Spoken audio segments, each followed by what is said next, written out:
আমাদের ওয়ার্কশপে কাজ কিন্তু থেমে নেই, কাজ চলছে, ঠিক আছে, কাজ চলছে, প্রচুর কাজ চলছে। আর কেন জানি এই স্লটে এক্সিও গাড়িগুলো বেশি আসছে, অনেকগুলো এক্সিও, মোটামুটি 4টা এক্সিও আছে, 5টা এক্সিও আছে, এখানে একটা নিউজ পেপার এক্সিও আছে। এটা ডেলিভারি যাচ্ছে আমাদের এখন, ফাইনালি কাজ শেষ, টাচ আপ ছিল। একটু দেখেন এই গাড়িটা ফাইনাল দেখেন একটু, এই যে একটু বের হয়েছিল ওটা আমরা আবার মিলাই দিলাম, পুরোটা দেখেন, কালারটা দেখেন তো কোনো ডিফারেন্স আছে? কোনটা আগে করা কোনটা পরে করা বুঝবেন না, আমরা এতটুকু মেনটেন করে কাজ করি, ঠিক আছে।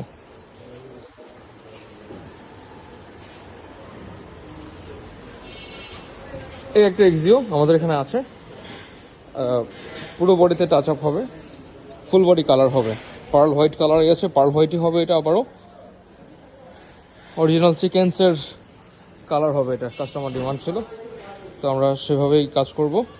কালার কোয়ালিটির উপরে কিন্তু আমাদের প্রাইসটা ডিপেন্ড করে, গাড়ির ডেন্ট পেন্টের উপরেও প্রাইস ডিপেন্ড করে। সো যদি এখানে আসেন, আসলে দেখলে বার্গেনিংয়ের সুযোগ আছে, বুঝতে পারবেন আসলে কোন কালার দিয়ে কীরকম রেটে কাজ হয়।